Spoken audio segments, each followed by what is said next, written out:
Attention all programs, the Tron Light Cycle Run roller coaster has reached the last of its big developmental milestones, which now gives us a fantastic insight of when we could possibly expect this experience to finally open. So let's discuss all of that up next.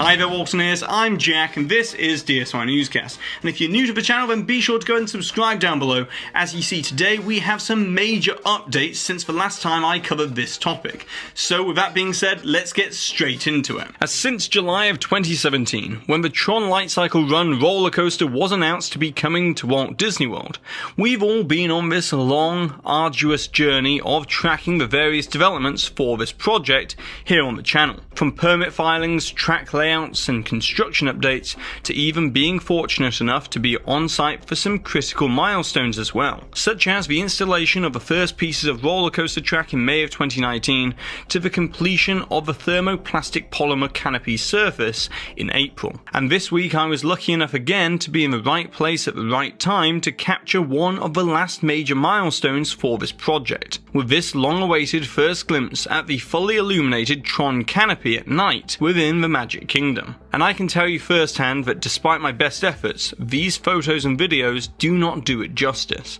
as it looks absolutely stunning in person, with the canopy brilliantly bursting with colour and casting a vibrant glow upon the horizon of Tomorrowland. And having now seen this up close, it's easier than ever to see why Disney decided to clone this attraction from Shanghai Disneyland and bring it to Walt Disney World, as the simple inclusion of this illuminated canopy instantly adds a fresh, futuristic aesthetic at the ground level within Tomorrowland, whilst also serving as a radiant new icon on the skyline of the Magic Kingdom. And this may look impressive right now, but in actual fact this is just the beginning, as Imagineering has shared that ongoing testing of the system will continue over the coming months, as there needs to be further programming of more than 1,200 light fixtures across the surface, which is why this part of the canopy looks to be slightly less illuminated than that of this section over the attraction's entrance. But the reason for this being one of the most anticipated stages of this project is because we have seen what this lighting package is capable of, as when the programming is complete, the canopy will have dynamic colour shifting sequences pulsating throughout the night. And although we have seen footage of this from Shanghai Disneyland already, it's unique to see this in Disney World next to the original Tomorrowland icon of Space Mountain, which brings me to the one negative side effect, as the captivating luminosity of the canopy makes Space Mountain's lighting package look dull in comparison. So I would love to see Space Mountain receive a lighting upgrade to match, which could be as simple as adding some strip lighting accentuating the iconic spines of the building. But one way or another, the addition of this canopy adds more kinetic energy within Tomorrowland and will forever change it for the better. But this isn't the only big milestone that's occurred recently, as thanks to blogmickey.com, we saw standard ride testing begin on April 16th, as the vehicle testing progressed beyond the push-pull phase and moved on to water dummy testing of the ride vehicles on the track. Then, on May 12th, Imagineering released this video confirming that in addition to the standard ride testing, the first full-speed launch sequence had taken place as well. And the reason why this is such an important milestone is because the testing of this linear induction motor launch system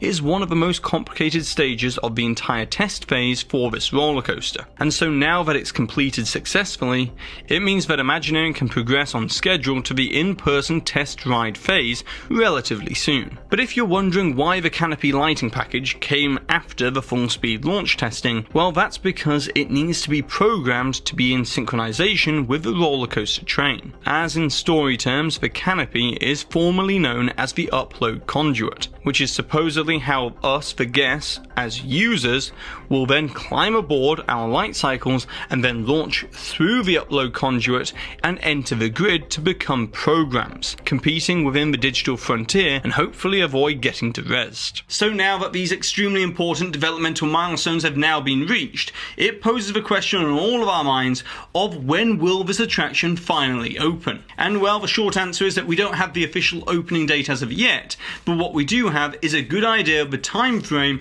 for when when it should be complete and then ready to open. And that's because with this being a clone of a Tron roller coaster in Shanghai Disneyland, as DSNY contributor Tommy Hawkins has pointed out on Twitter, we are able to compare and contrast the various milestones to get a better understanding of when it should be complete. Now of course this is assuming that Disney's team in Florida is working to the same pace as that of Disney's team were in Shanghai at this point in construction, and there are no further hiccups or delays, which there shouldn't be, as it looks to be plain sailing from here on out. And so here is a comparison of when the construction milestones were reached in Shanghai compared to the progress that's been made at Walt Disney World. And as you can see, if we continue at this pace on the attraction, then it could be complete by the end of July for a soft opening. But I would say that there is little to no chance of that happening. And that's because in terms of the rest of construction, there's quite a bit left to be completed that is harder to quantify and can't be taken into account.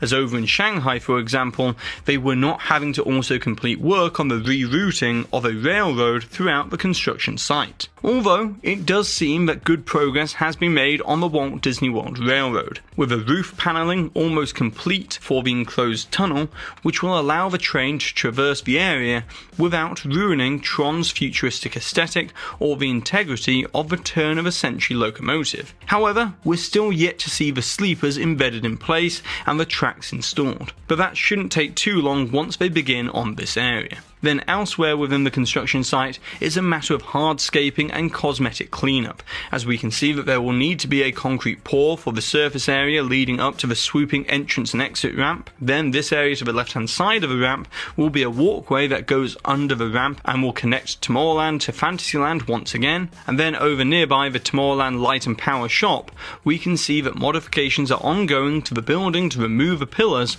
that would have created pinch points, as I reported on in April. And this will supposedly be a new entrance added to the back of the shop to help guest flow and alleviate crowd congestion, as the shop will hopefully function as a sort of breezeway. And lastly, there remains to be final pieces of theming to the entrance exterior, such as the completion of the entrance tunnel and the installation of the giant Tron signage, along with general final touches to the area. And so with all of that in mind, we can see that Tron in Shanghai had a 3-month period where no additional milestone was reached. And so if we build that within our predictions for the construction at Walt Disney World to allow for the completion of the outstanding construction that I just mentioned, then realistically an October timeframe for a soft opening period for the previews is very reasonable. And then it would give Disney a chance to announce the official opening date at D23 Expo in September. And so if it follows the same schedule as Cosmic Rewind, we could possibly expect the cast member previews to begin in September, public previews in October, and then the grand opening 8 weeks after its announcement, which would mean that the attraction could be officially open in early November, sorting out any operational issues before the Thanksgiving week crowds. But once again, that is just a logical prediction based upon the historic rate of development and Disney's previous openings. And of course, there is a possibility that it may happen sooner, as it may not need that 3-month period for the remainder of the construction. But either way, I am extremely hopeful that we will be able to enter the grid and experience the Tron Light Cycle Run roller coaster at Walt Disney World before the end of 2022. But now it's over to you, the Waltoners. I would like to know, what are your thoughts and opinions about that potential opening time frame, and also if you could add or change anything about Tomorrowland to help it build into this aesthetic a bit better, then what would it be and why? And if you've enjoyed today's video, then give this video a massive thumbs up, share this video with a friend, and also check out the other videos on the channel. And with all that being said, I've been Jack, you've been you, and I'll see you real soon.